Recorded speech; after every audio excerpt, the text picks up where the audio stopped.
Hi everyone, আশা করি আপনারা সবাই খুব ভালো আছেন।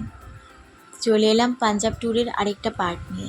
আজ আপনাদের আইআইটি রোপার ক্যাম্পাসটা ঘুরিয়ে দেখাবো। ওয়েট, তার আগে যারা আমার ডেস্টিনেশন পাঞ্জাবের ব্লগ দেখেননি তারা ঝটপট দেখে নিন, লিঙ্কটা আমি ডেসক্রিপশন বক্সে দিয়ে দিয়েছি।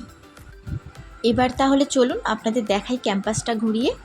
যদিও এত বড় ক্যাম্পাসটা ঘুরে দেখা সম্ভব হয়ে ওঠেনি, তাই আপনাদেরও দেখাতে পারলাম না, কারণ 300 একর জমির উপর তৈরি এই ক্যাম্পাসটা পায়ে হেঁটে পুরো ঘুরতে গেলে কিছুদিন সময় তো লাগবেই।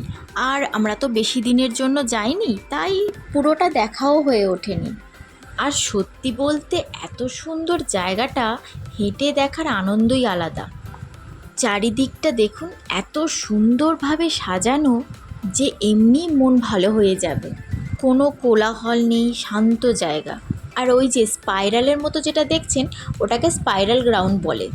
আর এরকম জায়গায় জায়গায় ভাগে ভাগে এরকম অনেক জিনিস করা আছে। ক্যাম্পাসের বাইরেও এরকম অনেক জমি আছে যেখানে ওই ধান, জব, ভুট্টা এগুলো চাষ হয়। মোদ্দা কথা, গ্রামের স্নিগ্ধতার নির্মল ছোঁয়া আছে। আর এই জায়গাটা দেখুন একবার, কি সুন্দর না! বিভিন্ন জায়গায় বিভিন্ন ধরনের রং বেরঙের ফুল, গাছ, এগুলো ভীষণ সুন্দরভাবে করা আছে। আর সব থেকে ভালো লাগার ব্যাপার কোনটা জানেন? সেটা হলো সূর্য অস্ত গেলেই এখানে ময়ূরের ডাক শোনা যায়। আর রাত্রিবেলায় তো প্রচুর ময়ূর ক্যাম্পাসে ঘুরে বেড়ায়। ওরা ওদের মতো বিচরণ করে, কারণ পাশেই পাহাড়, জঙ্গল সবই আছে। সব দেখাতে পারলাম না আপনাদের কিছু সমস্যার কারণে। যেটুকু পেরেছি সেটুকুই আপনাদেরকে দেখানোর চেষ্টা করেছি। আর আমার ভিডিওগুলো যদি আপনাদের ভালো লেগে থাকে তাহলে কিন্তু অবশ্যই কমেন্টের মাধ্যমে জানাবেন। আর লাইক, শেয়ার, সাবস্ক্রাইব করতে কিন্তু একদম ভুলবেন না। আপনাদের ভালোবাসাই আমাকে এগিয়ে যেতে আরও সাহায্য করে। আমি যতটা পারি চেষ্টা করি এই সব কিছু আপনাদের সামনে তুলে ধরার এই ভিডিওর মাধ্যমে। তাই আমিও চাই আপনারা আমার পাশে থাকুন সব সময়।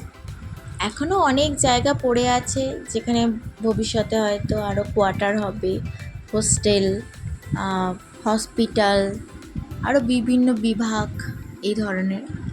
আর এটা হলো আমরা যেখানে গেছিলাম সেই কোয়ার্টারটা, মানে দাদা বৌদিদের কোয়ার্টার। অ্যাকচুয়ালি এটা নিউ ক্যাম্পাস, পাঞ্জাব গভর্নমেন্টেরই জায়গায়। আগে ওল্ড ক্যাম্পাস যেখানে ছিল সেটা গভর্নমেন্টের ছিল না, তাই এটা পরে নিউ করা হয়েছে। ওল্ড ক্যাম্পাসে আমার অনেক স্মৃতি জড়িয়ে আছে, কারণ ওখানে আমি প্রচুর থেকেছি, গেছি আমার নিজের কারণে। ওদের সাথে অনেক স্মৃতি আছে আমার, তাই আমার পাঞ্জাবটাকে এত ভালো লাগা, এত ভালোবাসা। আর এই যে রুমের বাইরেটায় আমার ভাইজিদের হ্যান্ডওয়ার্ক করা ক্রাফটিংয়ের মাধ্যমে। সন্ধেবেলায় আমরা বেরিয়েছিলাম, সামনেই একটা ছোট পার্ক আছে এবং জিমের বিভিন্ন জিনিসগুলো আছে মাঠে করা। তো সেগুলো দেখলাম, চড়লাম, ওদের সাথে হাঁটলাম, মজা করলাম। ঠান্ডা ঠান্ডা থাকায় বাইরের পরিবেশটা আরও ভালো লাগছিল। আমরা একদিন চণ্ডীগড় সেক্টর 22-এও গেছিলাম।